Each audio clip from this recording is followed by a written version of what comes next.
Kita pikir perang dunia hanya ada di buku sejarah. Nyatanya, tanda-tandanya sudah ada di depan mata kita.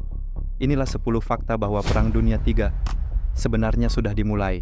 Pertama, perang ekonomi global negara-negara besar saling menekan lewat sanksi, embargo, dan tarif dagang.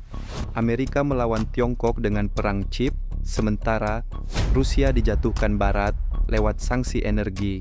Inilah perang tanpa bom, tapi bisa melumpuhkan negara. Kedua, perang energi gas, minyak, bahkan batu bara jadi senjata. Rusia menahan gas ke Eropa, harga energi melonjak, dan banyak negara jadi korban. Siapa yang menguasai energi, dia yang menentukan arah dunia. Ketiga, perang pangan. Kebutuhan pangan jadi senjata baru. Ukraina sebagai lumbung gandum dunia sempat terhenti ekspornya, membuat banyak negara di Afrika dan Asia kelaparan. Sementara itu, air bersih mulai jadi rebutan di berbagai benua. Keempat, perang teknologi. Chip semikonduktor, AI, hingga 5G jadi medan perang. Amerika melarang Tiongkok mendapat chip canggih, sementara Tiongkok membangun alternatif sendiri. Dunia seolah terbagi dua.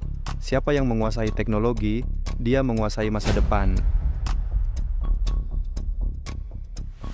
Kelima, senjata baru, informasi dan hoaks. Senjata baru di era digital ini bukan lagi tank atau pesawat tempur.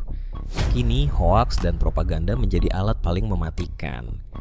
Bayangkan satu berita palsu bisa memicu kerusuhan, merusak reputasi, bahkan memecah belah masyarakat. Media sosial yang seharusnya jadi sarana informasi justru dimanfaatkan untuk menyebarkan kebohongan. Kita harus cerdas, kritis, dan tidak mudah terpengaruh. Setiap informasi yang kita terima perlu disaring karena di balik layar ada yang berusaha memanipulasi pikiran kita. Mari kita jadi pejuang kebenaran di dunia maya.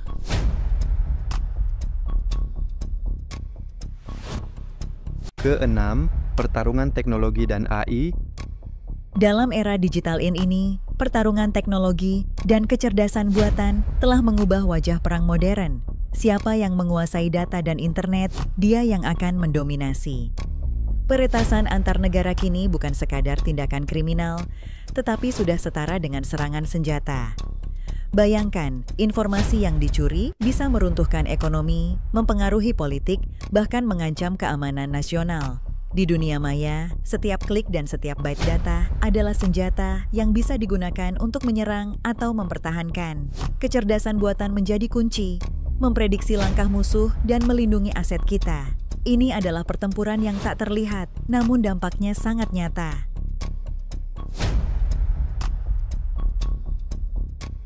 Ketujuh, persaingan ideologi modern. Dulu, kita menyaksikan perang ideologi yang jelas antara kapitalisme dan komunisme. Sekarang pertarungan itu lebih halus tapi tak kalah penting.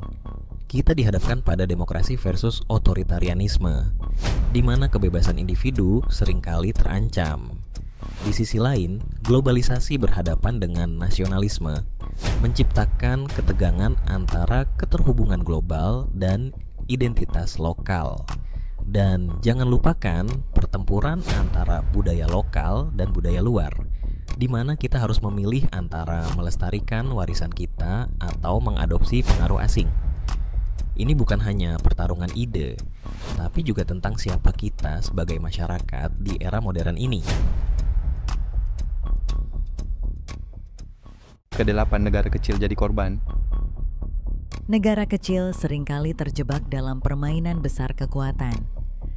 Bayangkan mereka yang ingin netral harus memilih sisi, seolah-olah hidup mereka hanya sekadar bidak di papan catur. Dalam perang dunia sebelumnya, banyak negara kecil yang terpaksa berperang demi kepentingan yang lebih besar. Mereka kehilangan kedaulatan, dan suara mereka tenggelam dalam hiruk-pikuk konflik. Padahal keinginan mereka sederhana, hidup damai dan sejahtera. Ini adalah pengingat bahwa dalam politik global, seringkali yang kecil harus membayar harga yang sangat mahal. Kesembilan, perlombaan antariksa. Perlombaan antariksa kini menjadi sorotan utama, menggantikan perlombaan nuklir yang pernah mendominasi. Negara-negara besar berlomba-lomba mengembangkan satelit canggih dan roket yang mampu menjelajahi luar angkasa. Tak hanya itu, tambang asteroid pun jadi incaran, karena di sana tersimpan sumber daya berharga seperti logam langka. Bayangkan, medan tempur baru ini bukan lagi di bumi, tetapi di luar angkasa. Setiap peluncuran roket bukan hanya sekadar teknologi, tetapi juga simbol kekuatan dan ambisi. Siapa yang akan menguasai ruang angkasa? Ini adalah babak baru dalam sejarah umat manusia. Terakhir, perang sudah dimulai, tapi tanpa nama resmi. Perang sudah dimulai, meski tanpa nama resmi. Banyak ahli berpendapat ini bukan perang dunia, tetapi dampaknya sangat nyata. Krisis ekonomi global melanda, konflik regional semakin meningkat, dan perebutan teknologi menjadi semakin sengit. Kita melihat negara-negara bersaing dalam inovasi dan sumber daya, seolah-olah sedang mempersiapkan diri untuk sesuatu yang lebih besar. Ini adalah Perang Dunia Ketiga versi modern, di mana senjata bukan hanya berupa peluru, tetapi juga data dan teknologi. Kita semua terlibat tanpa kita sadari. Apakah kita siap menghadapi tantangan ini? Perang Dunia Ketiga sudah dimulai, tapi kali ini tidak ada tank atau senjata di medan perang. Kita sedang berperang dengan ekonomi, teknologi, dan informasi. Negara-negara besar bersaing untuk menguasai pasar global, menciptakan inovasi, dan mengendalikan data. Setiap klik dan setiap transaksi adalah bagian dari strategi yang lebih besar. Informasi menjadi senjata utama. Siapa yang mengendalikannya, dia yang menang. Kita hidup di era di mana perang tidak lagi terlihat, tapi dampaknya terasa di setiap aspek kehidupan kita. Siapkah kita menghadapi tantangan ini?